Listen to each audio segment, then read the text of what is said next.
On Heroes, Hero Worship, and the Heroic in History, by Thomas Carlyle.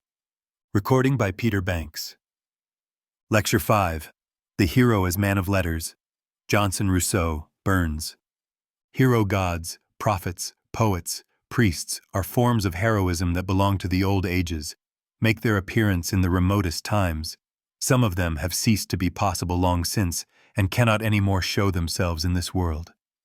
The hero as man of letters, again, of which class we are to speak today, is altogether a product of these new ages, and so long as the wondrous art of writing, or of ready writing which we call printing, subsists, he may be expected to continue as one of the main forms of heroism for all future ages. He is, in various respects, a very singular phenomenon. He is new, I say. He has hardly lasted above a century in the world yet.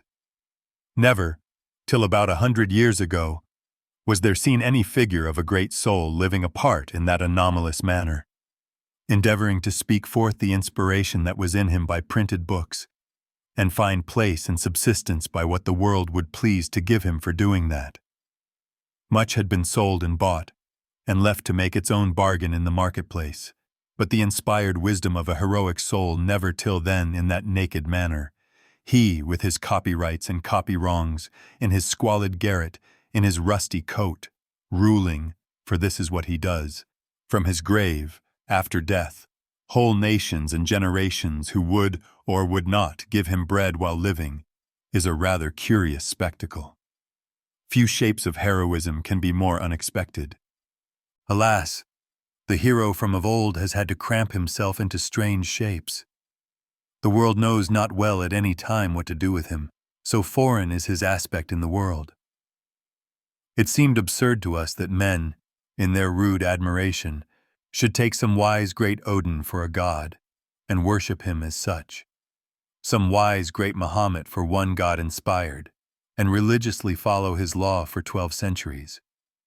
But that a wise great Johnson, a Burns, a Rousseau, should be taken for some idle nondescript extant in the world to amuse idleness, and have a few coins and applauses thrown him, that he might live thereby. This perhaps, as before hinted, will one day seem a still absurder phasis of things. Meanwhile, since it is the spiritual always that determines the material, this same man of letters hero must be regarded as our most important modern person. He, such as he may be, is the soul of all. What he teaches, the whole world will do and make. The world's manner of dealing with him is the most significant feature of the world's general position. Looking well at his life, we may get a glance, as deep as is readily possible for us, into the life of those singular centuries which have produced him, in which we ourselves live and work. There are genuine men of letters, and not genuine. As in every kind, there is a genuine and a spurious.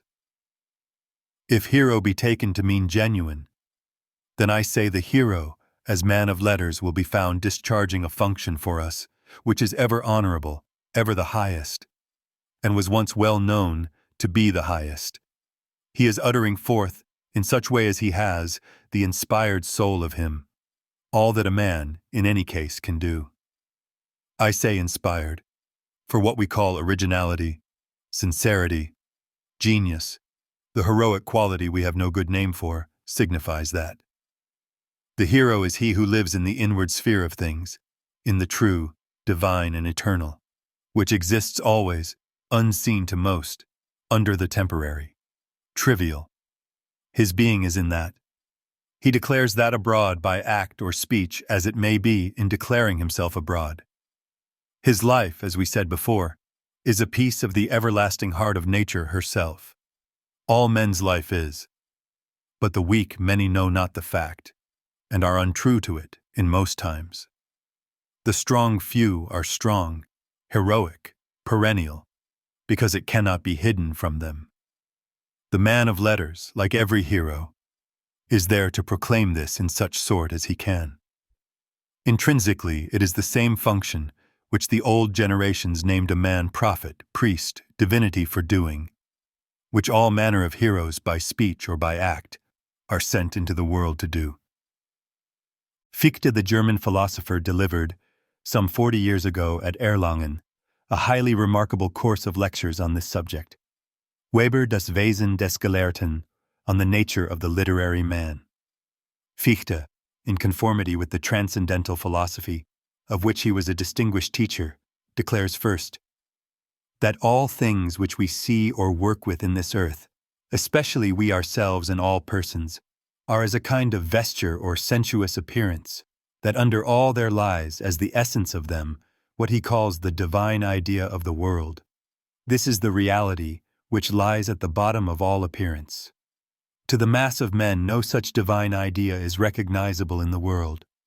They live merely, says Fichte, among the superficialities, practicalities, and shows of the world, not dreaming that there is anything divine under them. But the man of letters is sent hither specially that he may discern for himself, and make manifest to us this same divine idea. In every new generation it will manifest itself in a new dialect, and he is there for the purpose of doing that. Such is Fichte's phraseology, with which we need not quarrel. It is his way of naming what I here, by other words, am striving imperfectly to name, what there is at present no name for, the unspeakable divine significance, full of splendor, of wonder and terror, that lies in the being of every man, of every thing, the presence of the God who made every man and thing. Muhammad taught this in his dialect, Odin in his. It is the thing which all thinking hearts, in one dialect or another, are here to teach. Fichte calls the man of letters, therefore, a prophet, or, as he prefers to phrase it, a priest, continually unfolding the godlike to men.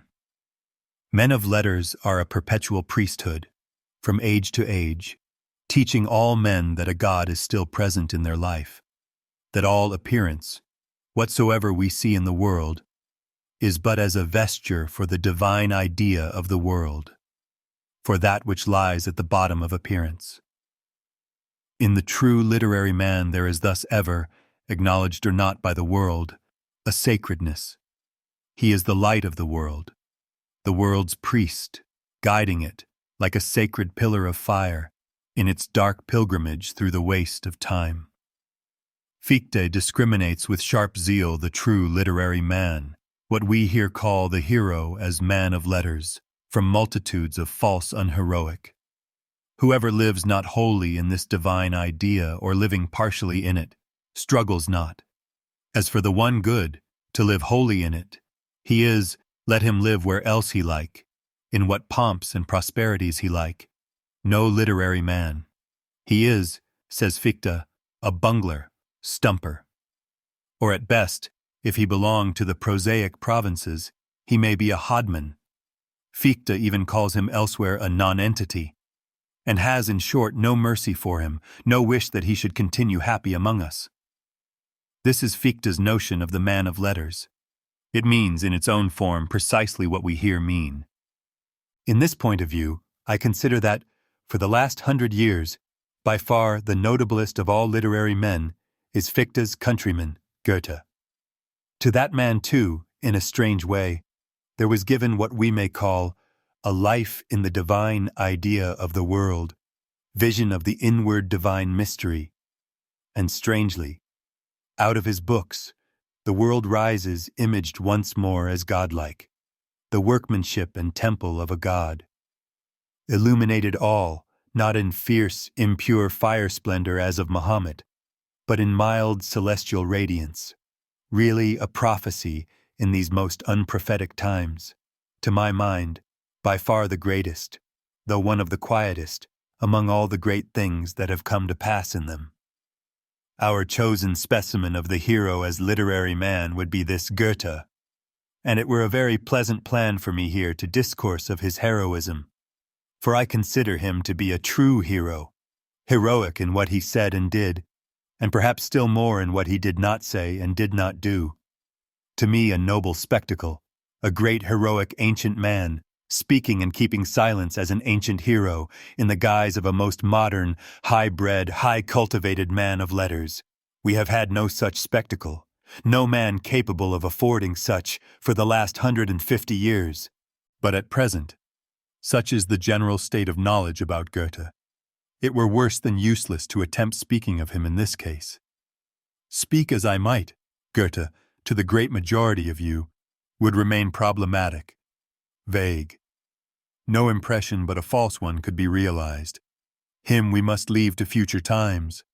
Johnson, Burns, Rousseau, three great figures from a prior time, from a far inferior state of circumstances, will suit us better here. Three men of the 18th century. The conditions of their life far more resemble what those of ours still are in England than what Goethe's in Germany were. Alas, these men did not conquer like him. They fought bravely and fell. They were not heroic bringers of the light, but heroic seekers of it. They lived under galling conditions, struggling as under mountains of impediment, and could not unfold themselves into clearness or victorious interpretation of that divine idea. It is rather the tombs of three literary heroes that I have to show you. There are the monumental heaps under which three spiritual giants lie buried. Very mournful, but also great and full of interest for us. We will linger by them for a while. Complaint is often made, in these times, of what we call the disorganized condition of society. How ill many forces of society fulfill their work. How many powerful are seen working in a wasteful, chaotic, altogether unarranged manner. It is too just a complaint, as we all know. But perhaps if we look at this of books and the writers of books, we shall find here, as it were, the summary of all other disorganizations, a sort of heart, from which and to which all other confusion circulates in the world. Considering what book writers do in the world, and what the world does with book writers, I should say, it is the most anomalous thing the world at present has to show. We should get into a sea far beyond sounding, did we attempt to give account of this, but we must glance at it for the sake of our subject. The worst element in the life of these three literary heroes was that they found their business and position such a chaos. On the beaten road there is tolerable traveling, but it is sore work, and many have to perish, fashioning a path through the impassable. Our pious fathers, feeling well what importance lay in the speaking of man to men, founded churches, made endowments, regulations. Everywhere in the civilized world there is a pulpit, environed with all manner of complex, dignified appurtenances and furtherances, that therefrom a man with the tongue may, to best advantage, address his fellow men. They felt that this was the most important thing, that without this, there was no good thing. It is a right pious work, that of theirs, beautiful to behold. But now with the art of writing, with the art of printing, a total change has come over that business. The writer of a book, is not he a preacher preaching not to this parish or that, on this day or that, but to all men in all times and places? Surely it is of the last importance that he do his work right, whoever do it wrong, that the eye report not falsely, for then all the other members are astray.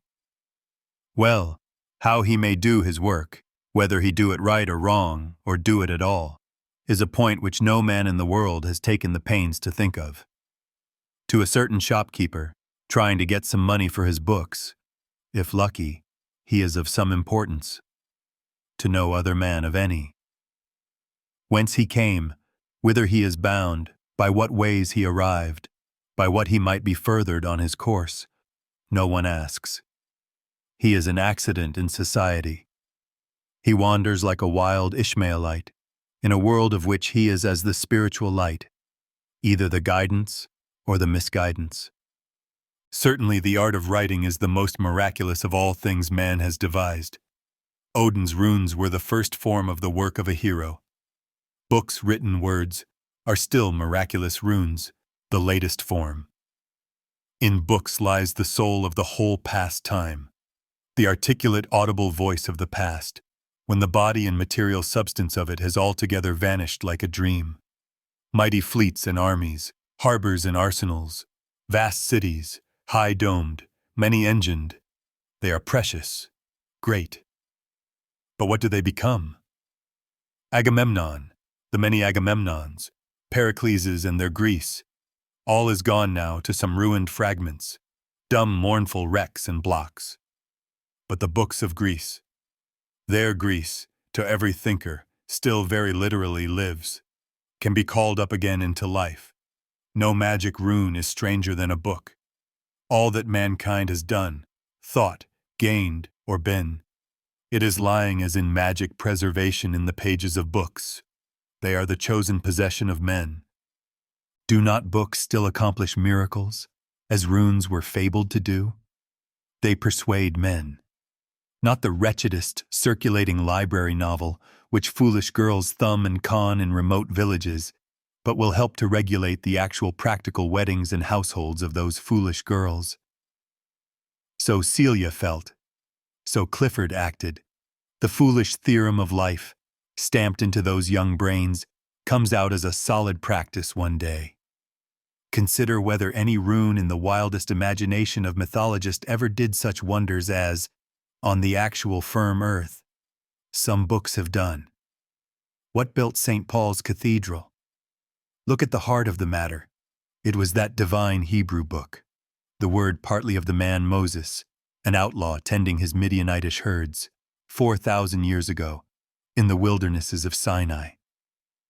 It is the strangest of things, yet nothing is truer. With the art of writing, of which printing is a simple, an inevitable and comparatively insignificant corollary, the true reign of miracles for mankind commenced. It related, with a wondrous new contiguity and perpetual closeness, the past and distant with the present in time and place, all times and all places with this our actual here and now.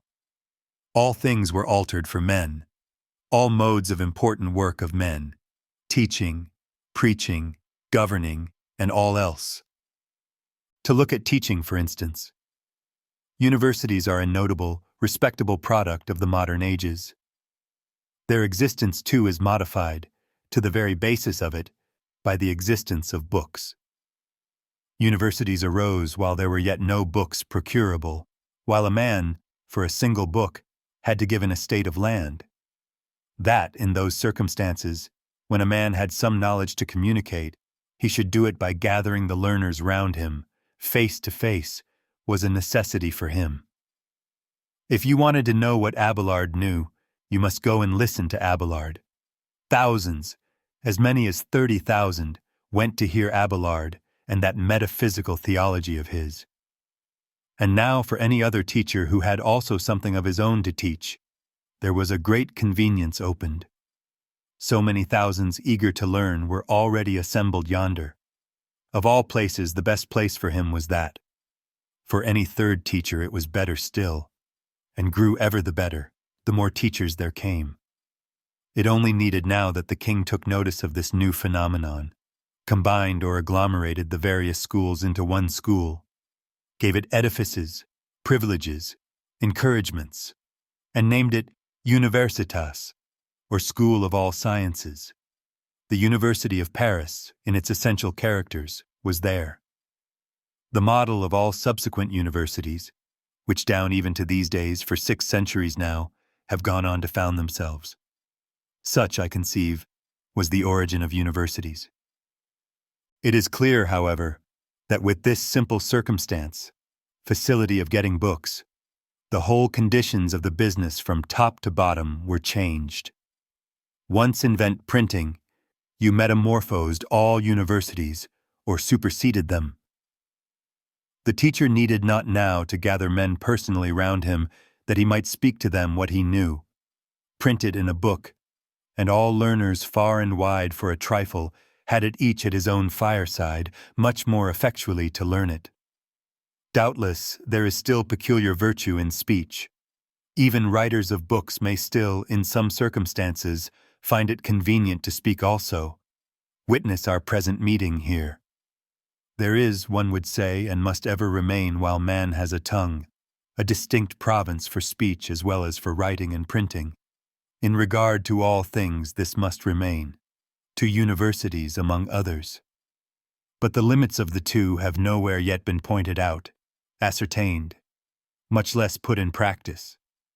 The university which would completely take in that great new fact of the existence of printed books and stand on a clear footing for the 19th century as the Paris one did for the 13th has not yet come into existence. If we think of it, all that a university or final highest school can do for us is still but what the first school began doing: teach us to read. We learn to read in various languages, in various sciences. We learn the alphabet and letters of all manner of books. But the place where we are to get knowledge, even theoretic knowledge, is the books themselves. It depends on what we read, after all manner of professors have done their best for us. The true university of these days is a collection of books. But to the church itself, as I hinted already, all is changed, in its preaching, in its working, by the introduction of books. The church is the working, recognized union of our priests or prophets, of those who by wise teaching guide the souls of men. While there was no writing, even while there was no easy writing or printing, the preaching of the voice was the natural sole method of performing this. But now with books, he that can write a true book to persuade England, is not he the bishop and archbishop, the primate of England and of all England? I many a time say the writers of newspapers, pamphlets, poems, books, these are the real working effective church of a modern country. Nay, not only our preaching, but even our worship, is not it too accomplished by means of printed books? The noble sentiment which a gifted soul has clothed for us in melodious words, which brings melody into our hearts, is not this essentially, if we will understand it, of the nature of worship? There are many in all countries who, in this confused time, have no other method of worship. He who, in any way, shows us better than we knew before that a lily of the fields is beautiful, does he not show it us as an effluence of the fountain of all beauty, as the handwriting made visible there of the great Maker of the universe? He has sung for us, made us sing with him, a little verse of a sacred psalm. Essentially so. How much more he who sings, who says, or in any way brings home to our heart the noble doings, feelings, darings, and endurances of a brother man. He has verily touched our hearts as with a live coal from the altar. Perhaps there is no worship more authentic.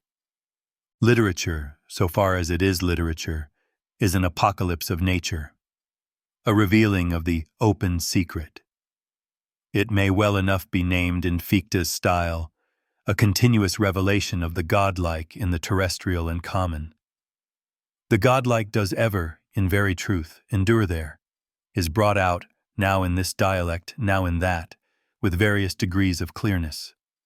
All true gifted singers and speakers are, consciously or unconsciously, doing so.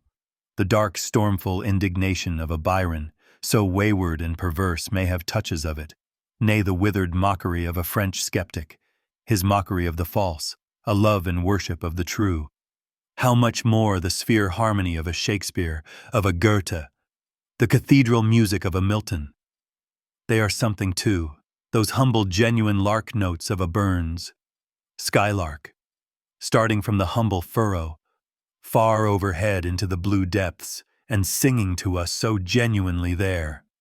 For all true singing is of the nature of worship, as indeed all true working may be said to be, whereof such singing is but the record and fit melodious representation to us. Fragments of a real church liturgy and body of homilies, strangely disguised from the common eye, are to be found weltering in that huge froth ocean of printed speech we loosely call literature. Books are our church too. Or turning now to the government of men, Witenagemot, Old Parliament, was a great thing. The affairs of the nation were there deliberated and decided, what we were to do as a nation. But does not, though the name Parliament subsists, the parliamentary debate go on now, everywhere and at all times, in a far more comprehensive way, out of Parliament altogether? Burke said there were 3 estates in Parliament. But in the reporter's gallery yonder there sat a fourth estate more important far than they all. It is not a figure of speech or a witty saying. It is a literal fact, very momentous to us in these times. Literature is our parliament too. Printing, which comes necessarily out of writing, I say often, is equivalent to democracy. Invent writing, democracy is inevitable. Writing brings printing, brings universal everyday extempore printing, as we see at present. Whoever can speak, speaking now to the whole nation, becomes a power, a branch of government, with inalienable weight in law-making, in all acts of authority. It matters not what rank he has, what revenues or garnitures. The requisite thing is that he have a tongue which others will listen to. This and nothing more is requisite.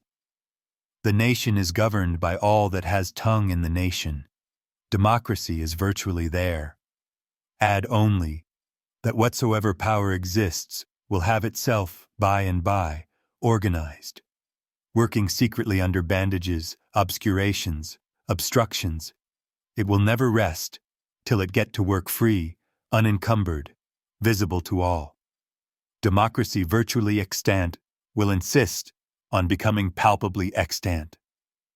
On all sides are we not driven to the conclusion that, of the things which man can do or make here below, by far the most momentous, wonderful, and worthy are the things we call books. Those poor bits of rag paper with black ink on them, from the daily newspaper to the sacred Hebrew book. What have they not done? What are they not doing? For indeed, whatever be the outward form of the thing, bits of paper, as we say, and black ink, is it not verily, at bottom, the highest act of man's faculty that produces a book? It is the thought of man, the true thaumaturgic virtue, by which man works all things whatsoever. All that he does and brings to pass is the vesture of a thought. This London city, with all its houses, palaces, steam engines, cathedrals, and huge immeasurable traffic and tumult, what is it but a thought, but millions of thoughts made into one? A huge, immeasurable spirit of a thought, embodied in brick, in iron, smoke, dust, palaces, parliaments, hackney coaches, Catherine docks, and the rest of it. Not a brick was made, but some man had to think of the making of that brick.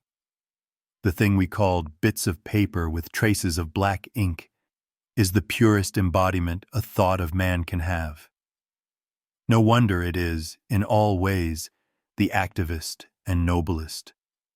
All this, of the importance and supreme importance of the man of letters in modern society, and how the press is to such a degree superseding the pulpit, the Senate, the Senatus Academicus, and much else, has been admitted for a good while, and recognized often enough in late times with a sort of sentimental triumph and wonderment. It seems to me the sentimental by and by will have to give place to the practical. If men of letters are so incalculably influential, actually performing such work for us from age to age, and even from day to day, then I think we may conclude that men of letters will not always wander like unrecognized, unregulated Ishmaelites among us. Whatsoever thing, as I said above, has virtual, unnoticed power will cast off its wrappages, bandages, and step forth one day with palpably articulated, universally visible power. That one man wear the clothes and take the wages of a function which is done by quite another. There can be no profit in this. This is not right, it is wrong.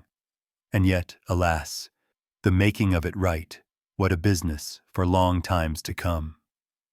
Sure enough, this that we call organization of the literary guild is still a great way off, encumbered with all manner of complexities. If you ask me what were the best possible organization for the men of letters in modern society, the arrangement of furtherance and regulation, grounded the most accurately on the actual facts of their position and of the world's position, I should beg to say that the problem far exceeded my faculty. It is not one man's faculty. It is that of many successive men turned earnestly upon it that will bring out even an approximate solution. What the best arrangement were, None of us could say. But if you ask, which is the worst? I answer, this which we now have, that chaos should sit umpire in it. This is the worst. To the best, or any good one, there is yet a long way. One remark I must not omit, that royal or parliamentary grants of money are by no means the chief thing wanted. To give our men of letters stipends, endowments, and all furtherance of cash will do little towards the business. On the whole, one is weary of hearing about the omnipotence of money. I will say rather that for a genuine man, it is no evil to be poor, that there ought to be literary men poor, to show whether they are genuine or not. Mendicant orders, bodies of good men doomed to beg, were instituted in the Christian Church, a most natural and even necessary development of the spirit of Christianity. It was itself founded on poverty, on sorrow, contradiction, crucifixion, every species of worldly distress and degradation. We may say that he who has not known those things and learned from them the priceless lessons they have to teach has missed a good opportunity of schooling. To beg and go barefoot in coarse woolen cloak with a rope round your loins and be despised of all the world was no beautiful business, nor an honorable one in any eye, till the nobleness of those who did so had made it honored of some. Begging is not in our course at the present time, but for the rest of it, who will say that a Johnson is not perhaps the better for being poor? It is needful for him, at all rates, to know that outward profit, that success of any kind is not the goal he has to aim at. Pride, vanity, ill-conditioned egoism of all sorts are bred in his heart, as in every heart. Need, above all, to be cast out of his heart, to be, with whatever pangs torn out of it, cast forth from it as a thing worthless. Byron, born rich and noble, made out even less than Burns, poor and plebeian. Who knows but, in that same best possible organization, as yet far off, poverty may still enter as an important element. What if our men of letters, men setting up to be spiritual heroes, were still then, as they now are, a kind of involuntary monastic order, bound still to this same ugly poverty, till they had tried what was in it too, till they had learned to make it too do for them. Money, in truth, can do much, but it cannot do all. We must know the province of it, and confine it there, and even spurn it back when it wishes to get farther. Besides, were the money furtherances, the proper season for them, the fit assigner of them, all settled, how is the Burns to be recognized that merits these? He must pass through the ordeal and prove himself. This ordeal, this wild welter of a chaos which is called literary life, this too is a kind of ordeal. There is clear truth in the idea that a struggle from the lower classes of society towards the upper regions and rewards of society must ever continue. Strong men are born there, who ought to stand elsewhere than there. The manifold, inextricably complex, universal struggle of these constitutes, and must constitute, what is called the progress of society. For men of letters, as for all other sorts of men, how to regulate that struggle? There is the whole question, to leave it as it is, at the mercy of blind chance, a whirl of distracted atoms, one canceling the other, one of the 1,000 arriving saved, 999 lost by the way, your Royal Johnson languishing inactive in garrets, or harnessed to the yoke of Printer Cave, your Burns dying broken-hearted as a gauger, your Rousseau driven into mad exasperation, kindling French revolutions by his paradoxes. This, as we said, is clearly enough the worst regulation. The best, alas, is far from us, and yet there can be no doubt but it is coming, advancing on us, as yet hidden in the bosom of centuries. This is a prophecy one can risk. For so soon as men get to discern the importance of a thing, they do infallibly set about arranging it, facilitating, forwarding it, and rest not till, in some approximate degree, they have accomplished that. I say, of all priesthoods, aristocracies, governing classes at present extant in the world, there is no class comparable for importance to that priesthood of the writers of books. This is a fact which he who runs may read and draw inferences from. Literature will take care of itself, answered Mr. Pitt, when applied to for some help for Burns. Yes, adds Mr. Southey, it will take care of itself, and of you too, if you do not look to it. The result to individual men of letters is not the momentous one. They are but individuals, an infinitesimal fraction of the great body. They can struggle on, and live, or else die, as they have been wont.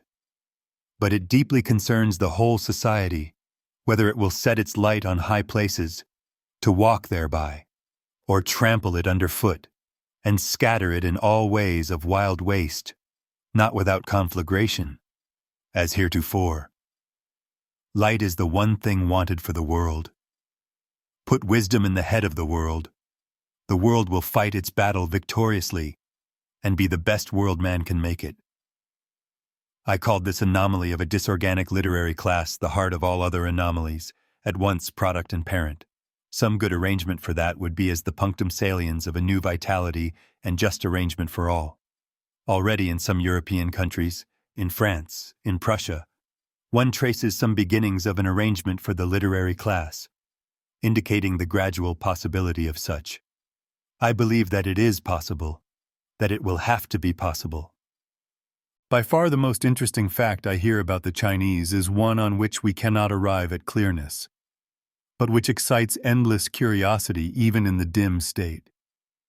This namely, that they do attempt to make their men of letters their governors.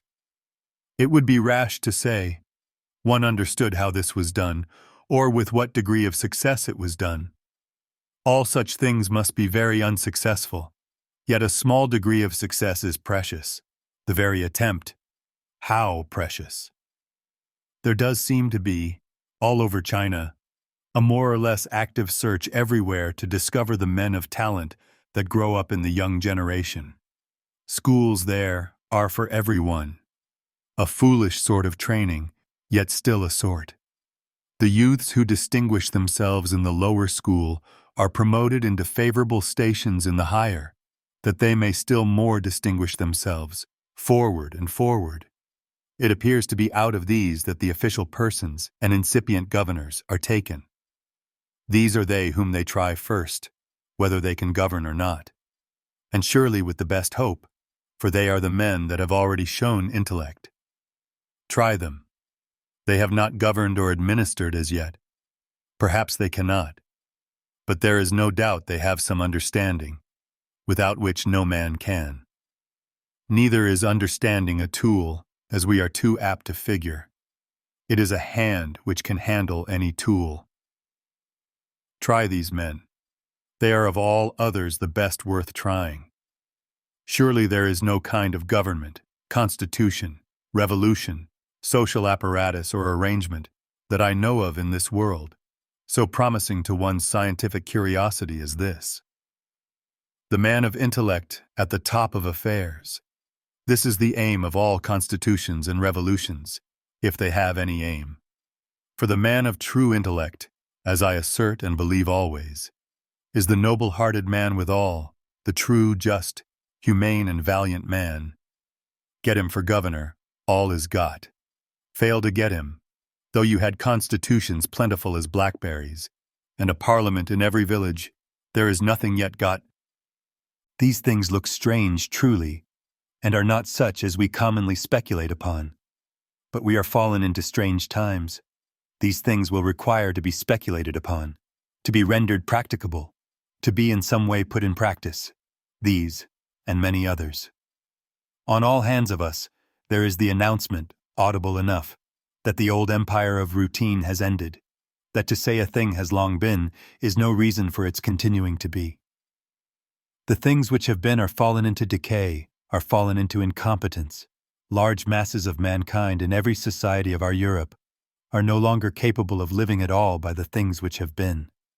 When millions of men can no longer by their utmost exertion gain food for themselves, and the third man for 36 weeks each year is short of third-rate potatoes, the things which have been must decidedly prepare to alter themselves.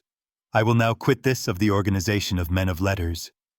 Alas, the evil that pressed heaviest on those literary heroes of ours was not the want of organization for men of letters, but a far deeper one, out of which, indeed, this and so many other evils for the literary man, and for all men, had, as from their fountain, taken rise.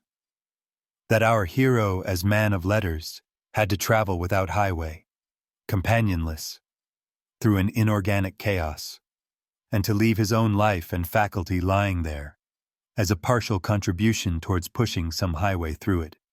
This, had not his faculty itself been so perverted and paralyzed, he might have put up with, might have considered to be, but the common lot of heroes.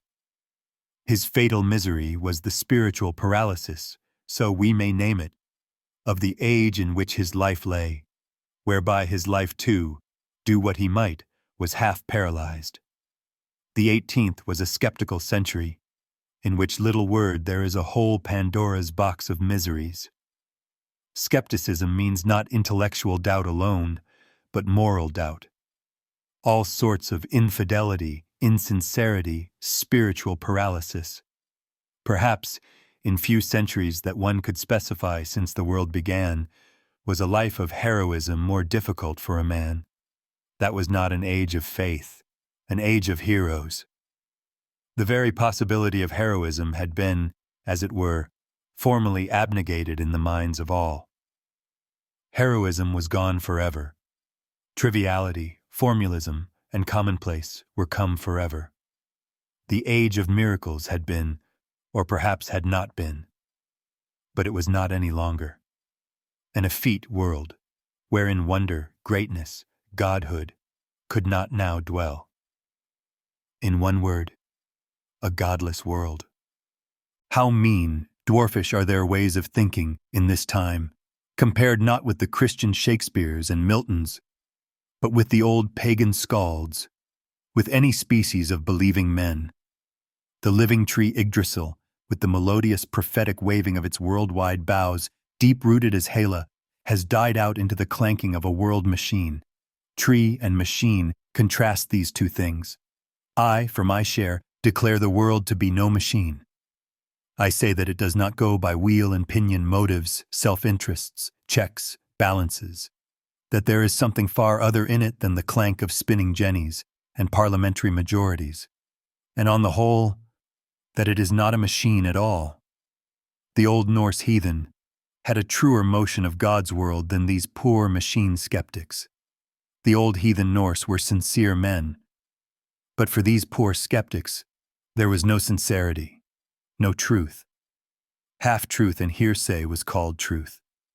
Truth, for most men, meant plausibility, to be measured by the number of votes you could get. They had lost any notion that sincerity was possible, or of what sincerity was. How many plausibilities asking, with unaffected surprise in the air of offended virtue, "What? Am not I sincere?" Spiritual paralysis, I say, nothing left but a mechanical life, was the characteristic of that century. For the common man, unless happily he stood below his century and belonged to another prior one, it was impossible to be a believer, a hero. He lay buried, unconscious, under these baleful influences. To the strongest man, only with infinite struggle and confusion was it possible to work himself half loose, and lead, as it were, in an enchanted, most tragical way, a spiritual death in life, and be a half-hero. Skepticism is the name we give to all this, as the chief symptom, as the chief origin of all this, concerning which so much were to be said. It would take many discourses, not a small fraction of one discourse, to state what one feels about that 18th century and its ways, as indeed this, and the like of this, which we now call skepticism, is precisely the black malady and life foe against which all teaching and discoursing since man's life began has directed itself. The battle of belief against unbelief is the never-ending battle. Neither is it in the way of crimination that one would wish to speak.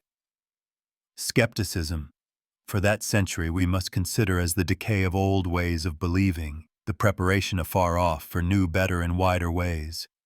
An inevitable thing. We will not blame men for it. We will lament their hard fate. We will understand that destruction of old forms is not destruction of everlasting substances, that skepticism, as sorrowful and hateful as we see it, is not an end but a beginning. The other day, speaking, without prior purpose that way, of Bentham's theory of man and man's life, I chanced to call it a more beggarly one than Muhammad's. I am bound to say now, when it is once uttered, that such is my deliberate opinion. Not that one would mean offense against the man Jeremy Bentham, or those who respect and believe him. Bentham himself, and even the creed of Bentham, seems to me comparatively worthy of praise. It is a determinate being what all the world, in a cowardly half-and-half manner, was tending to be. Let us have the crisis. We shall either have death or the cure. I call this gross steam engine utilitarianism an approach towards new faith. It was a laying down of cant, a saying to oneself, well then, this world is a dead iron machine, the god of it gravitation and selfish hunger. Let us see what, by checking and balancing and good adjustment of tooth and pinion, can be made of it. Benthamism has something complete, manful, in such fearless committal of itself to what it finds true. You may call it heroic, though a heroism with its eyes put out. It is the culminating point and fearless ultimatum of what lay in the half-and-half state pervading man's whole existence in that 18th century. It seems to me all deniers of godhood and all lip believers of it are bound to be Benthamites if they have courage and honesty. Benthamism is an eyeless heroism. The human species, like a hapless, blinded Samson grinding in the Philistine mill, clasps convulsively the pillars of its mill, brings huge ruin down, but ultimately deliverance withal. Of Bentham I meant to say no harm, but this I do say, and would wish all men to know and lay to heart, that he who discerns nothing but mechanism in the universe has in the fatalist way missed the secret of the universe altogether. That all godhood should vanish out of men's conception of this universe seems to me precisely the most brutal error. I will not disparage heathenism by calling it a heathen error, that men could fall into. It is not true. It is false at the very heart of it. A man who thinks so will think wrong about all things in the world. This original sin will vitiate all other conclusions he can form. One might call it the most lamentable of delusions, not forgetting witchcraft itself. Witchcraft worshipped at least a living devil, but this worships a dead iron devil, no God, not even a devil. Whatsoever is noble, divine, inspired, drops thereby out of life. There remains everywhere in life a despicable caput mortuum, the mechanical hull, all soul fled out of it. How can a man act heroically? The doctrine of motives will teach him that it is, under more or less disguise, nothing but a wretched love of pleasure, fear of pain, that hunger of applause, of cash, of whatsoever victual it may be, is the ultimate fact of man's life. Atheism, in brief, which does indeed frightfully punish itself. The man, I say, is become spiritually a paralytic man.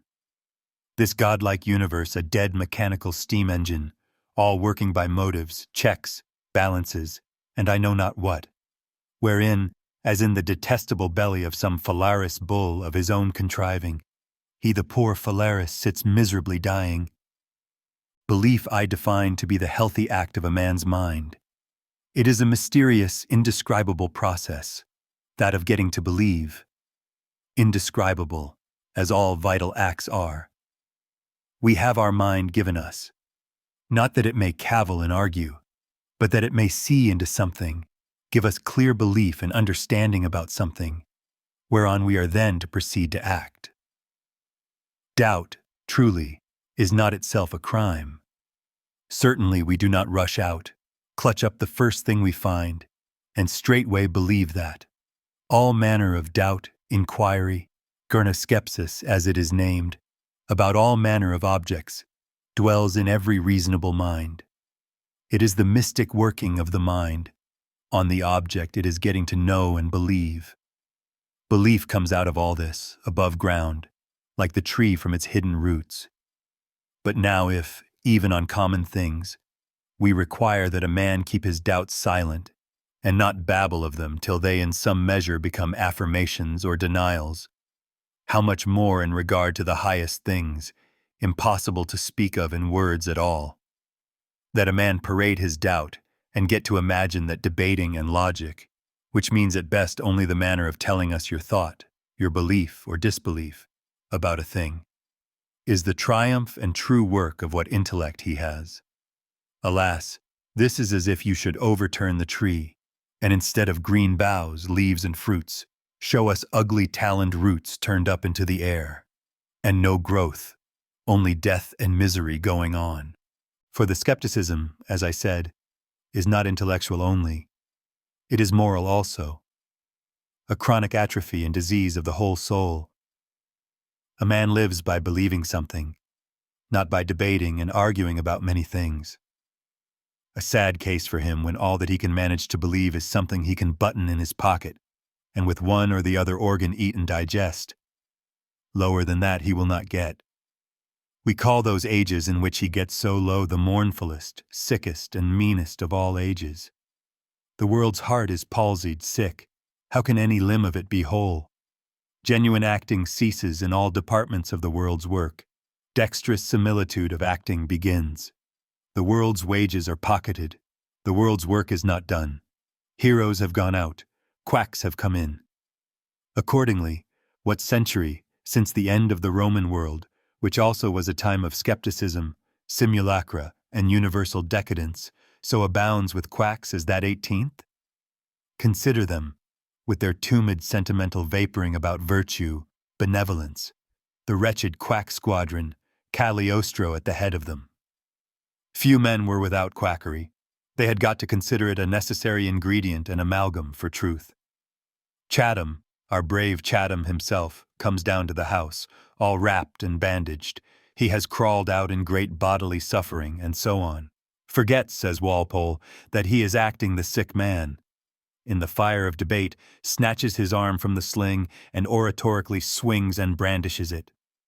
Chatham himself lives the strangest mimetic life, half hero, half quack, all along. For indeed the world is full of dupes, and you have to gain the world's suffrage. How the duties of the world will be done in that case, what quantities of error, which means failure, which means sorrow and misery, to some and to many, will gradually accumulate in all provinces of the world's business, we need not compute. It seems to me, you lay your finger here on the heart of the world's maladies, when you call it a skeptical world, an insincere world, a godless untruth of a world. It is out of this, as I consider, that the whole tribe of social pestilences, French revolutions, Chartisms, and what-not, have derived their being, their chief necessity to be. This must alter. Till this alter, nothing can beneficially alter. My one hope of the world, my inexpugnable consolation in looking at the miseries of the world, is that this is altering. Here and there one does now find a man who knows, as of old, that this world is a truth and no plausibility and falsity, that he himself is alive, not dead or paralytic, and that the world is alive, instinct with godhood, beautiful and awful, even as in the beginning of days. One man once knowing this, many men, all men, must by and by come to know it. It lies there clear, for whosoever will take the spectacles off his eyes and honestly look, to know. For such a man the unbelieving century, with its unblessed products, is already past. A new century is already come. The old unblessed products and performances, as solid as they look, are phantasms, preparing speedily to vanish. To this and the other noisy, very great-looking simulacrum, with the whole world huzzaing at its heels, he can say, composedly stepping aside, "Thou art not true, thou art not extant, only semblant. Go thy way." Yes, hollow formalism, gross benthamism, and other unheroic atheistic insincerity is visibly and even rapidly declining. An unbelieving 18th century is but an exception, such as now and then occurs. I prophesy that the world will once more become sincere, a believing world, with many heroes in it, a heroic world. It will then be a victorious world, never till then. Or indeed, what of the world and its victories? Men speak too much about the world. Each one of us here, let the world go how it will, and be victorious or not victorious. Has he not a life of his own to lead? One life. A little gleam of time between two eternities. No second chance to us forevermore. It were well for us to live not as fools in simulacra, but as wise and realities.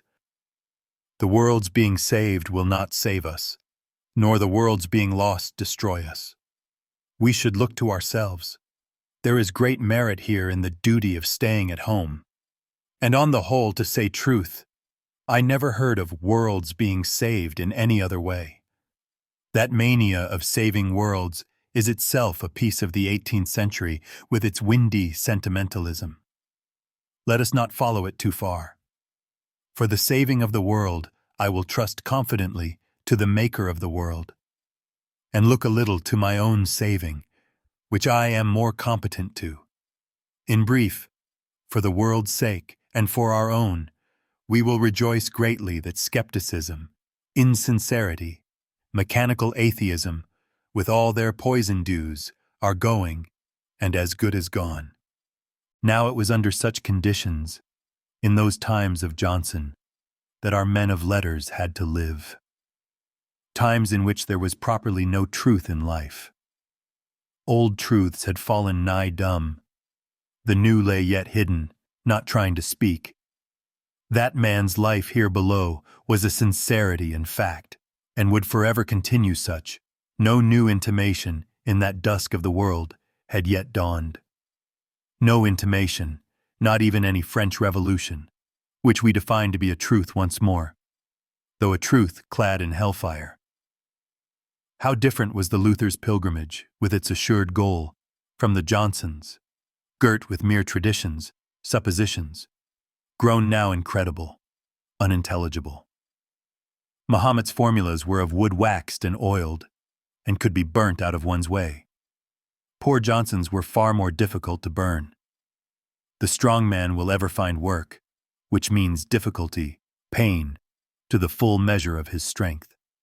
But to make out a victory, in those circumstances of our poor hero as man of letters, was perhaps more difficult than in any. Not obstruction, disorganization, bookseller Osborne and fourpence halfpenny a day. Not this alone, but the light of his own soul was taken from him.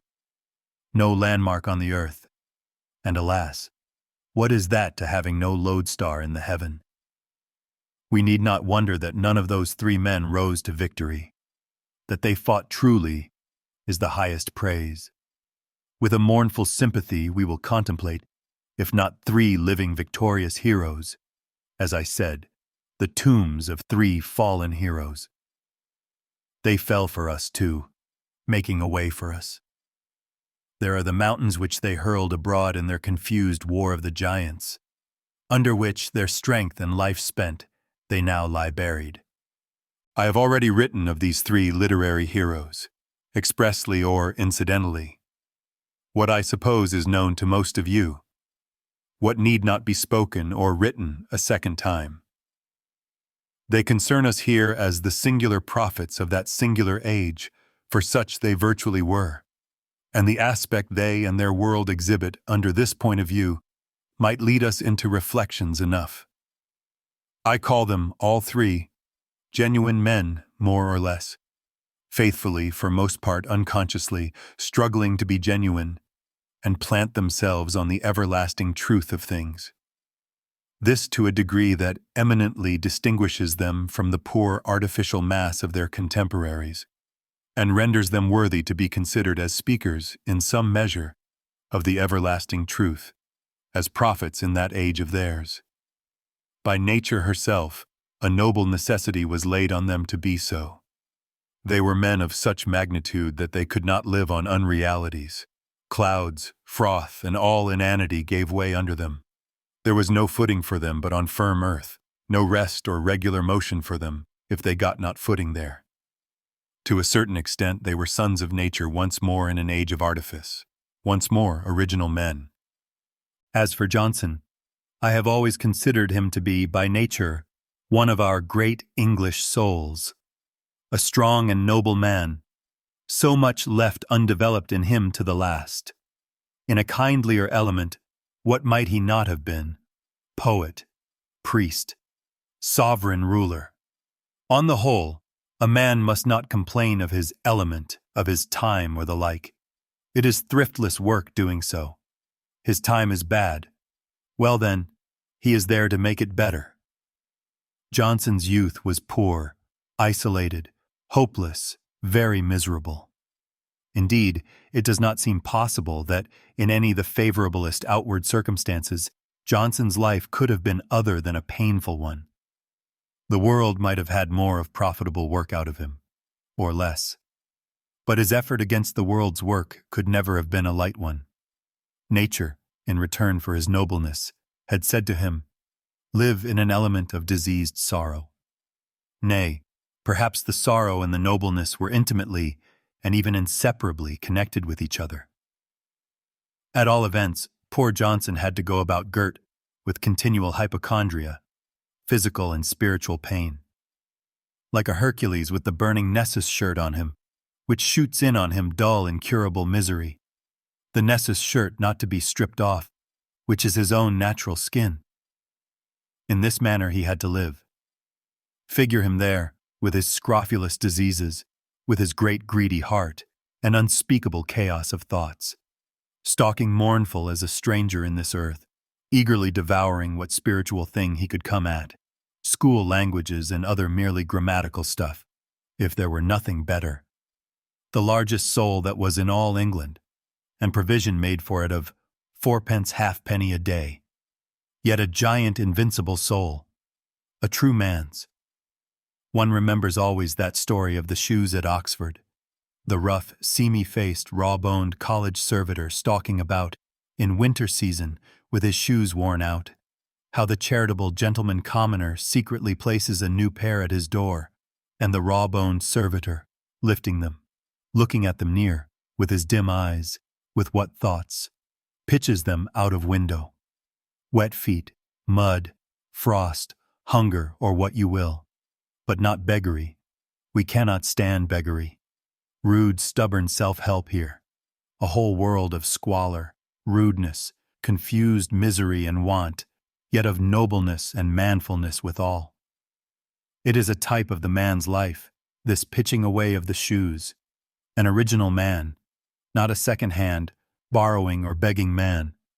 Let us stand on our own basis at any rate, on such shoes as we ourselves can get. On frost and mud, if you will, but honestly on that. On the reality and substance which nature gives us, not on the semblance, on the thing she has given another than us. And yet with all this rugged pride of manhood and self-help, was there ever soul more tenderly affectionate, loyally submissive to what was really higher than he? Great souls are always loyally submissive, reverent to what is over them. Only small, mean souls are otherwise. I could not find a better proof of what I said the other day, that the sincere man was by nature the obedient man, that only in a world of heroes was there loyal obedience to the heroic. The essence of originality is not that it be new. Johnson believed altogether in the old. He found the old opinions credible for him, fit for him, and in a right heroic manner lived under them. He is well worth study in regard to that. For we are to say that Johnson was far other than a mere man of words and formulas. He was a man of truths and facts. He stood by the old formulas. The happier was it for him that he could so stand.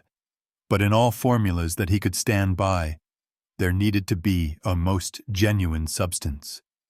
Very curious how, in that poor paper age, so barren, artificial, thick-quilted with pedantries, hearsays, the great fact of this universe glared in, forever wonderful, indubitable, unspeakable, divine, infernal, upon this man too. How he harmonized his formulas with it, how he managed at all under such circumstances, that is a thing worth seeing, a thing to be looked at with reverence, with pity, with awe. That church of St. Clement Danes, where Johnson still worshipped in the era of Voltaire, is to me a venerable place. It was in virtue of his sincerity, of his speaking still in some sort from the heart of nature, though in the current artificial dialect, that Johnson was a prophet.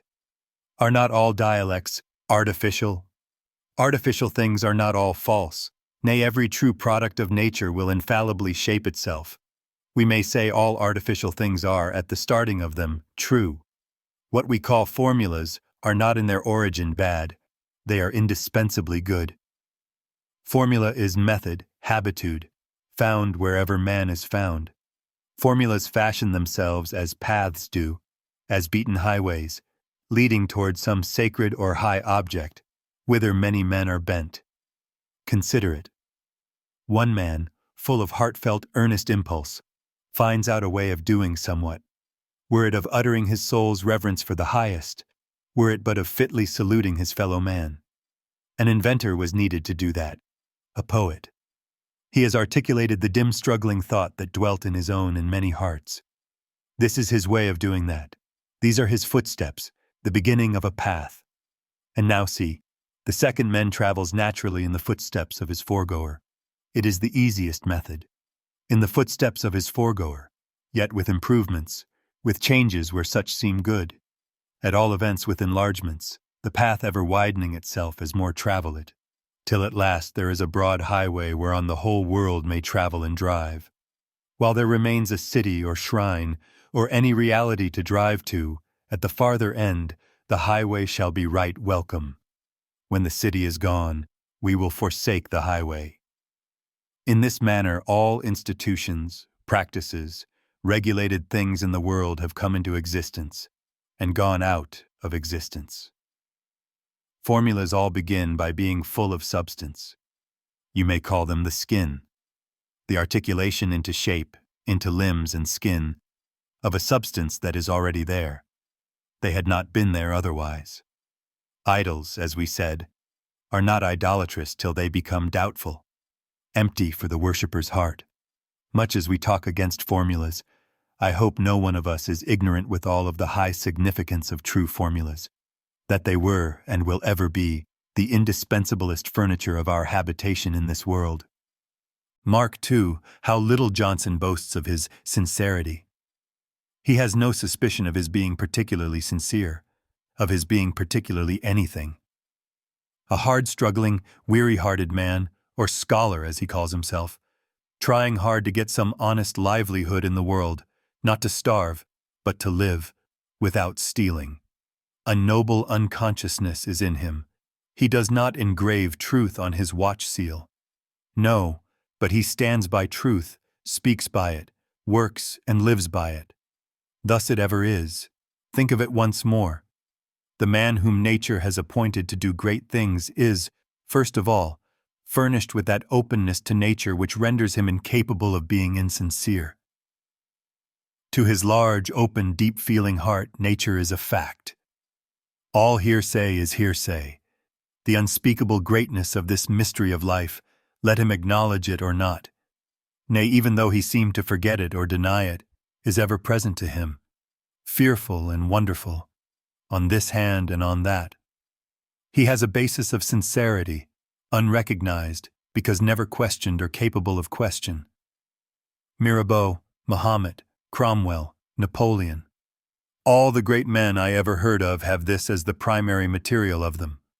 Innumerable commonplace men are debating, are talking everywhere their commonplace doctrines, which they have learned by logic, by rote, at second hand.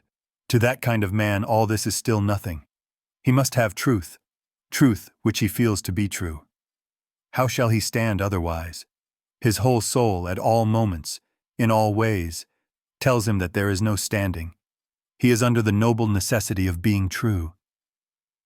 Johnson's way of thinking about this world is not mine, any more than Mahomet's was, but I recognize the everlasting element of heart sincerity in both, and see with pleasure how neither of them remains ineffectual. Neither of them is as chaff sown. In both of them is something which the seed field will grow. Johnson was a prophet to his people, preached the gospel to them, as all like him always do. The highest gospel he preached we may describe as a kind of moral prudence. In a world where much is to be done and little is to be known, see how you will do it. A thing well worth preaching. A world where much is to be done and little is to be known. Do not sink yourselves in boundless, bottomless abysses of doubt, of wretched, God-forgetting unbelief. You were miserable then, powerless, mad. How could you do or work at all? Such gospel Johnson preached and taught, coupled, theoretically and practically, with this other great gospel. Clear your mind of cant. Have no trade with cant. Stand on the cold mud in the frosty weather, but let it be in your own real torn shoes. That will be better for you, as Mahomet says. I call these two things joined together, a great gospel, the greatest perhaps that was possible at that time. Johnson's writings, which once had such currency and celebrity, are now, as it were, disowned by the young generation. It is not wonderful. Johnson's opinions are fast becoming obsolete, but his style of thinking and of living, we may hope, will never become obsolete. I find in Johnson's books the indisputablest traces of a great intellect and great heart, ever welcome, under what obstructions and perversions soever. They are sincere words, those of his. He means things by them. A wondrous buckram style, the best he could get to then. A measured grandiloquence, stepping, or rather stalking along in a very solemn way, grown obsolete now. Sometimes a tumid size of phraseology not in proportion to the contents of it. All this you will put up with, for the phraseology, tumid or not, has always something within it. So many beautiful styles in books, with nothing in them. A man is a malefactor to the world who writes such. They are the avoidable kind. Had Johnson left nothing but his dictionary, one might have traced there a great intellect, a genuine man. Looking to its clearness of definition, its general solidity, honesty, insight, and successful method, it may be called the best of all dictionaries. There is in it a kind of architectural nobleness. It stands there like a great solid square-built edifice, finished, symmetrically complete. You judge that a true builder did it. One word, in spite of our haste, must be granted to poor Bazzi. He passes for a mean, inflated, gluttonous creature, and was so in many senses. Yet the fact of his reverence for Johnson will ever remain noteworthy. The foolish, conceited Scotch laird, the most conceited man of his time, approaching in such awestruck attitude the great dusty, irascible pedagogue in his mean garret there. It is a genuine reverence for excellence, a worship for heroes, at a time when neither heroes nor worship were surmised to exist. Heroes, it would seem, exist always, and a certain worship of them. We will also take the liberty to deny altogether that of the witty Frenchman, that no man is a hero to his valet de chambre, or if so, it is not the hero's blame, but the valet's, that his soul, namely, is a mean valet soul. He expects his hero to advance in royal stage trappings, with measured step, trains borne behind him, trumpets sounding before him. It should stand rather. No man can be a grand monarch to his valet de chambre. Strip your Louis XIV of his king gear, and there is left nothing but a poor forked radish with a head fantastically carved, admirable to no valet. The valet does not know a hero when he sees him. Alas, no. It requires a kind of hero to do that. and one of the world's wants, in this as in other senses, is for most part want of such. On the whole, shall we not say that Boswell's admiration was well bestowed, that he could have found no soul in all England so worthy of bending down before? Shall we not say of this great mournful Johnson, too, that he guided his difficult, confused existence wisely, led it well, like a right valiant man?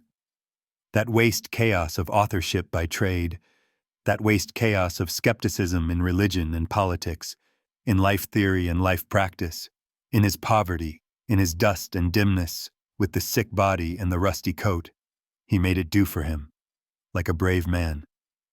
Not wholly without a lodestar in the eternal, he had still a lodestar, as the brave all need to have. With his eyes set on that, he would change his course for nothing in these confused vortices of the lower sea of time. To the spirit of lies, bearing death and hunger, he would in no wise strike his flag. Brave old Samuel, ultimus Romanorum, of Rousseau and his heroism. I cannot say so much. He is not what I call a strong man, a morbid, excitable, spasmodic man. At best, intense rather than strong. He had not the talent of silence, an invaluable talent, which few Frenchmen, or indeed men of any sort in these times, excel in. The suffering man ought really to consume his own smoke. There is no good in emitting smoke till you have made it into fire, which, in the metaphorical sense too, all smoke is capable of becoming. Rousseau has not depth or width, not calm force for difficulty, the first characteristic of true greatness. A fundamental mistake to call vehemence and rigidity strength. A man is not strong who takes convulsion fits, though 6 men cannot hold him then. He that can walk under the heaviest weight without staggering, he is the strong man. We need forever, especially in these loud shrieking days, to remind ourselves of that. A man who cannot hold his peace, till the time come for speaking and acting, is no right man. Poor Rousseau's face is to me expressive of him, a high but narrow contracted intensity in it, bony brows, deep straight-set eyes, in which there is something bewildered looking. Bewildered, peering with lynx eagerness. A face full of misery, even ignoble misery, and also of the antagonism against that. Something mean, plebeian there, redeemed only by intensity. The face of what is called a fanatic. A sadly contracted hero. We name him here because, with all his drawbacks, and they are many, he has the first and chief characteristic of a hero. He is heartily in earnest. In earnest, if ever man was, as none of these French philosophers were. Nay, one would say of an earnestness too great for his otherwise sensitive, rather feeble nature, and which indeed in the end drove him into the strangest incoherences, almost delirations. There had come, at last, to be a kind of madness in him. His ideas possessed him like demons, hurried him so about, drove him over steep places. The fault and misery of Rousseau was what we easily name by a single word, egoism, which is indeed the source and summary of all faults and miseries whatsoever. He had not perfected himself into victory over mere desire. A mean hunger in many sorts was still the motive principle of him. I am afraid he was a very vain man, hungry for the praises of men. You remember Genlise's experience of him. She took Jean-Jacques to the theater, he bargaining for a strict incognito. He would not be seen there for the world. The curtain did happen nevertheless to be drawn aside. The pit recognized Jean-Jacques, but took no great notice of him. He expressed the bitterest indignation, gloomed all evening, spake no other than surly words. The glib countess remained entirely convinced that his anger was not at being seen, but at not being applauded when seen. How the whole nature of the man is poisoned. Nothing but suspicion, self-isolation, fierce, moody ways. He could not live with anybody. A man of some rank from the country, who visited him often, and used to sit with him, expressing all reverence and affection for him, comes one day. finds Jean-Jacques full of the sourest, unintelligible humor. "Monsieur," said Jean-Jacques with flaming eyes, "I know why you come here. You come to see what a poor life I lead. How little is in my poor pot that is boiling there. Well, look into the pot. There is half a pound of meat, 1 carrot and 3 onions. That is all. Go and tell the whole world that, if you like, monsieur." A man of this sort was far gone. The whole world got itself supplied with anecdotes, for light laughter, for a certain theatrical interest, from these perversions and contortions of poor Jean-Jacques. Alas, to him they were not laughing or theatrical, too real to him. The contortions of a dying gladiator. The crowded amphitheater looks on with entertainment, but the gladiator is in agonies and dying. And yet this Rousseau, as we say, with his passionate appeals to mothers, with his contrat social, with his celebrations of nature, even of savage life in nature, did once more touch upon reality, struggle towards reality, was doing the function of a prophet to his time, as he could, and as the time could. Strangely, through all that defacement, degradation, and almost madness, there is in the inmost heart of poor Rousseau a spark of real heavenly fire. Once more, out of the element of that withered, mocking philosophism, skepticism, and persiflage, there has arisen in this man the ineradicable feeling and knowledge that this life of ours is true, not a skepticism, theorem, or persiflage, but a fact, an awful reality. Nature had made that revelation to him, had ordered him to speak it out. He got it spoken out, if not well and clearly, then ill and dimly, as clearly as he could. Nay, what are all errors and perversities of his? Even those stealings of ribbons, aimless, confused miseries and vagabondisms, if we will interpret them kindly. But the blinkered dazzlement and staggerings to and fro of a man sent on an errand he is too weak for, by a path he cannot yet find. Men are led by strange ways. One should have tolerance for a man, hope of him. Leave him to try yet what he will do. While life lasts, hope lasts for every man. Of Rousseau's literary talents, greatly celebrated still among his countrymen, I do not say much. His books, like himself, are what I call unhealthy, not the good sort of books. There is a sensuality in Rousseau. Combined with such an intellectual gift as his, it makes pictures of a certain gorgeous attractiveness, but they are not genuinely poetical. Not white sunlight, something operatic, a kind of rose-pink, artificial bedizenment. It is frequent, or rather it is universal, among the French since his time. Madame de Staël has something of it. Saint Pierre, and down onwards to the present astonishing convulsionary literature of desperation, it is everywhere abundant. That same rose-pink is not the right hue. Look at a Shakespeare, at a Goethe, even at a Walter Scott. He who has once seen into this has seen the difference of the true from the sham true, and will discriminate them ever afterwards. We had to observe in Johnson how much good a prophet, under all disadvantages and disorganizations, can accomplish for the world. In Rousseau, we are called to look rather at the fearful amount of evil which, under such disorganization, may accompany the good.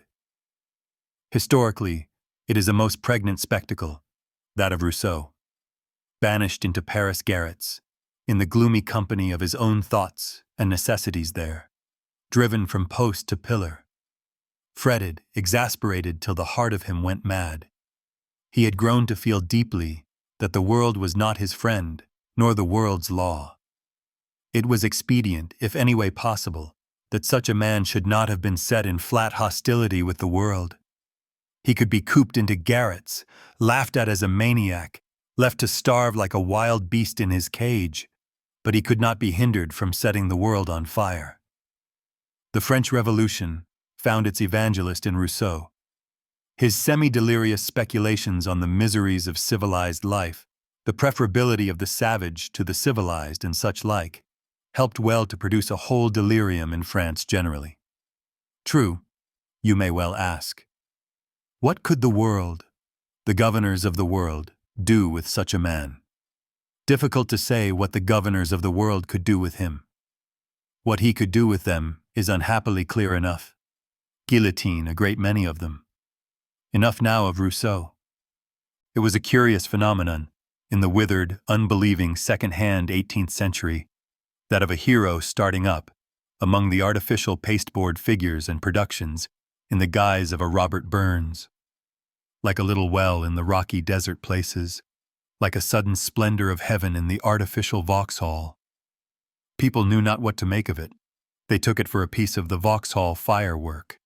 Alas, it let itself be so taken, though struggling half blindly, as in bitterness of death, against that. Perhaps no man had such a false reception from his fellow men. Once more a very wasteful life drama was enacted under the sun.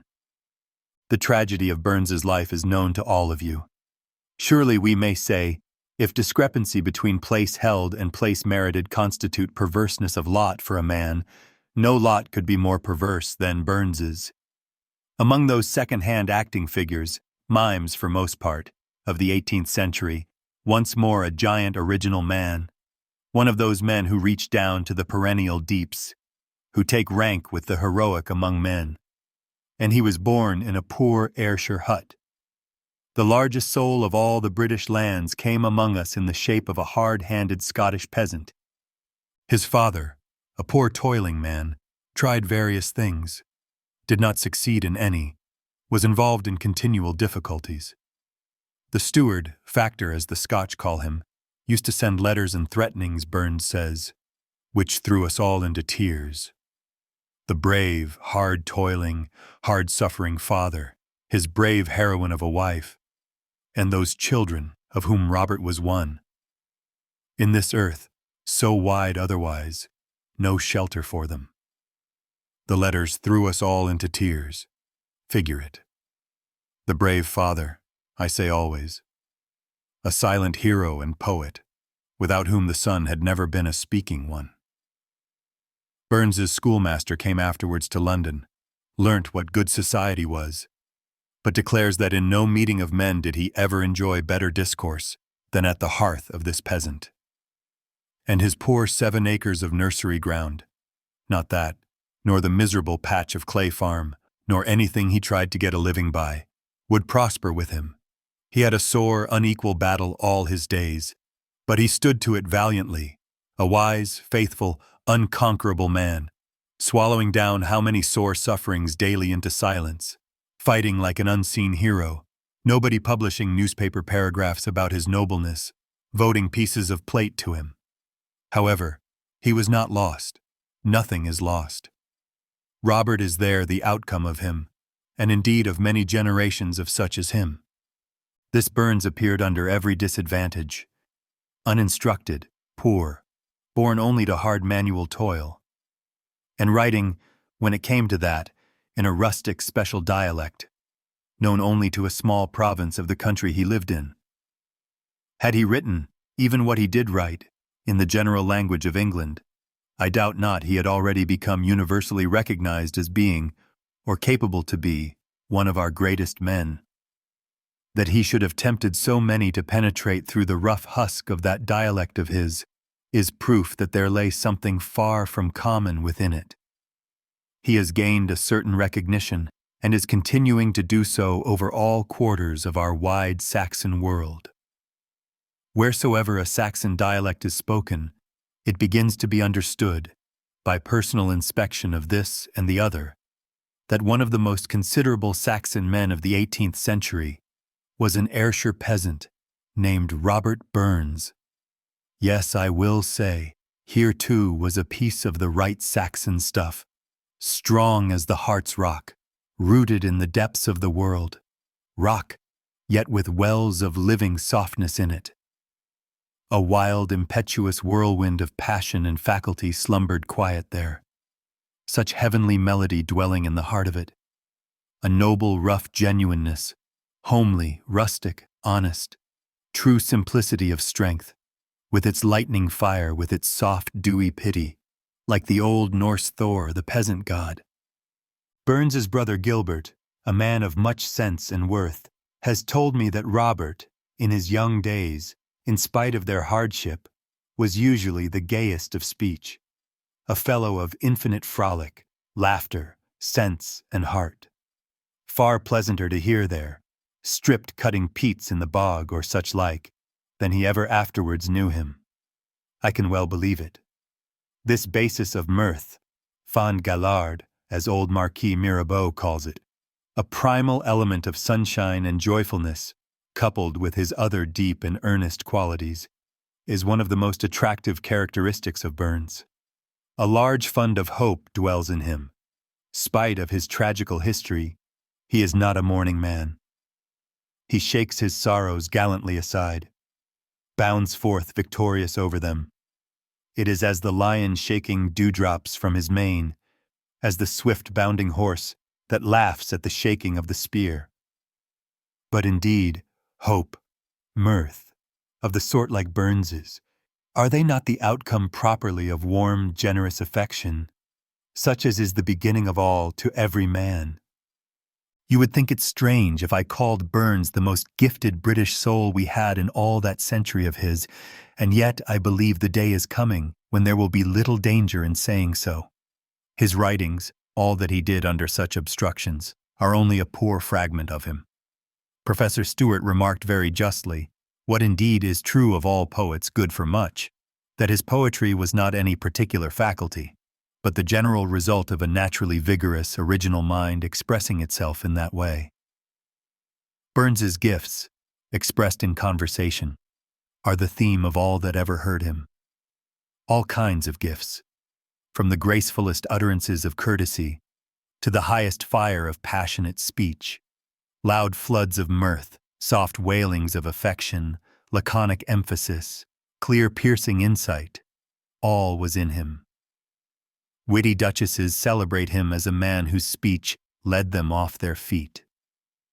This is beautiful, but still more beautiful that which Mr. Lockhart has recorded, which I have more than once alluded to, how the waiters and ostlers at inns would get out of bed and come crowding to hear this man speak. Waiters and ostlers, they too were men, and here was a man. I have heard much about his speech, but one of the best things I ever heard of it was last year, from a venerable gentleman long familiar with him, that it was speech distinguished by always having something in it. He spoke rather little than much, this old man told me, sat rather silent in those early days, as in the company of persons above him, and always when he did speak, it was to throw new light on the matter. I know not why anyone should ever speak otherwise. But if we look at his general force of soul, his healthy robustness every way, the rugged downrightness, penetration, generous valor and manfulness that was in him, where shall we readily find a better gifted man? Among the great men of the 18th century, I sometimes feel as if Burns might be found to resemble Mirabeau more than any other. They differ widely in vesture, yet look at them intrinsically. There is the same burly, thick-necked strength of body as of soul, built, in both cases, on what the old Marquis calls a fond gaillard.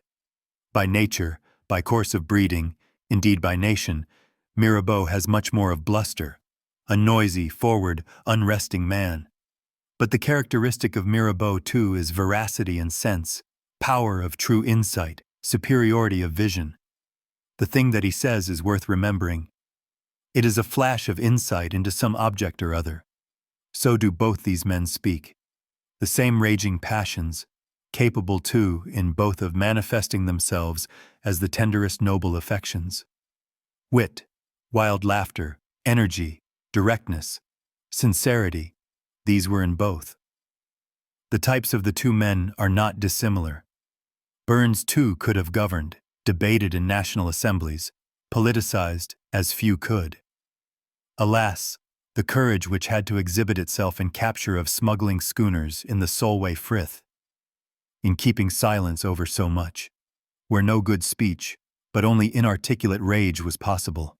This might have bellowed forth Usher's Debrays and the like, and made itself visible to all men, in managing of kingdoms, in ruling of great ever-memorable epochs. But they said to him reprovingly, his official superiors said and wrote, "You are to work, not think. Of your thinking faculty, the greatest in this land, we have no need.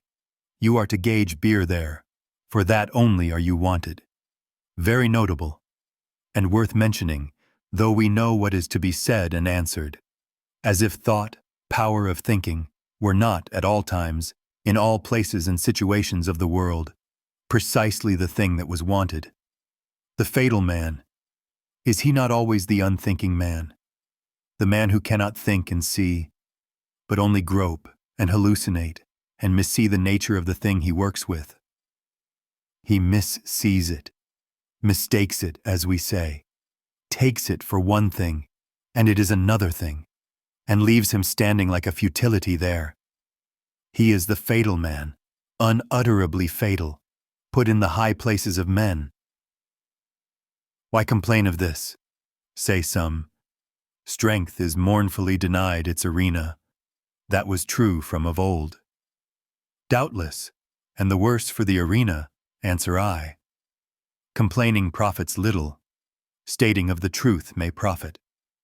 That a Europe, with its French Revolution just breaking out, finds no need of a Burns except for gauging beer, is a thing I, for one, cannot rejoice at. Once more we have to say here that the chief quality of Burns is the sincerity of him. So, in his poetry, so in his life. The song he sings is not of fantasticalities. It is of a thing felt, really there. The prime merit of this, as of all in him, and of his life generally, is truth. The life of Burns is what we may call a great tragic sincerity, a sort of savage sincerity, not cruel, far from that, but wild, wrestling naked with the truth of things. In that sense, there is something of the savage in all great men. Hero worship, Odin, Burns. Well, these men of letters too were not without a kind of hero worship. But what a strange condition has that got into now? The waiters and ostlers of Scotch inns, prying about the door, eager to catch any word that fell from Burns, were doing unconscious reverence to the heroic. Johnson had his Boswell for worshipper. Rousseau had worshippers enough, princes calling on him in his mean garret. The great, the beautiful doing reverence to the poor moonstruck man. For himself a most portentous contradiction, the two ends of his life not to be brought into harmony.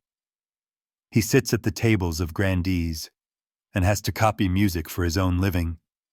He cannot even get his music copied.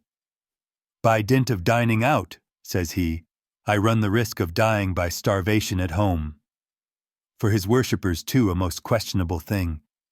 If doing hero worship well or badly be the test of vital well-being or ill-being to a generation, can we say that these generations are very first-rate?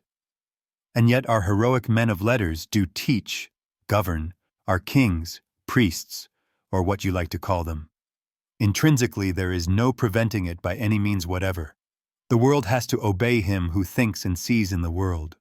The world can alter the manner of that, can either have it as blessed continuous summer sunshine, or as unblessed black thunder and tornado, with unspeakable difference of profit for the world.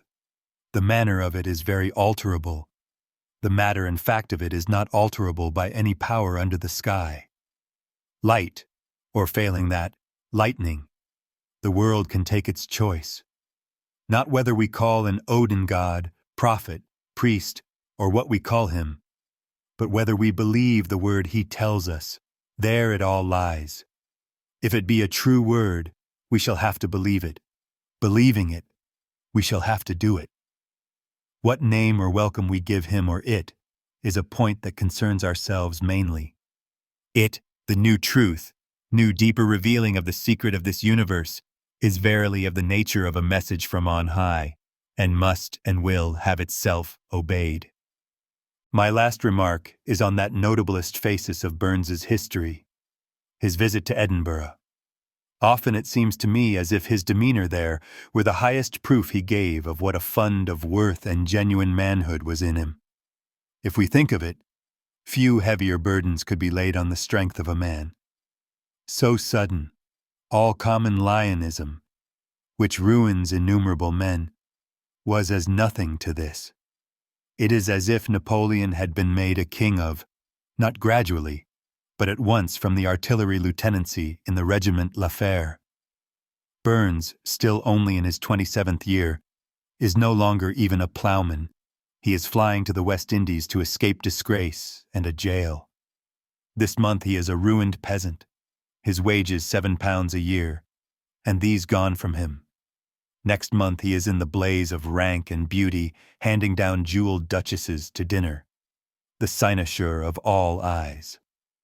Adversity is sometimes hard upon a man, but for one man who can stand prosperity, there are 100 that will stand adversity. I admire much the way in which Burns met all this. Perhaps no man one could point out was ever so sorely tried, and so little forgot himself.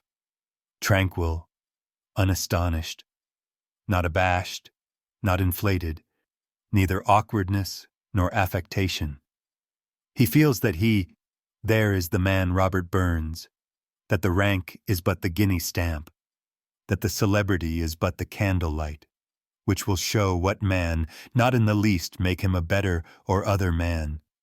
Alas, it may readily, unless he look to it, make him a worse man, a wretched inflated windbag, inflated till he burst, and become a dead lion, for whom, as someone has said, there is no resurrection of the body, worse than a living dog. Burns is admirable here. And yet, alas, as I have observed elsewhere, these lion hunters were the ruin and death of Burns. It was they that rendered it impossible for him to live. They gathered round him in his farm, hindered his industry. No place was remote enough from them. He could not get his lionism forgotten, honestly, as he was disposed to do so. He falls into discontents, into miseries, faults, the world getting ever more desolate for him. Health, character, peace of mind, all gone. Solitary enough now.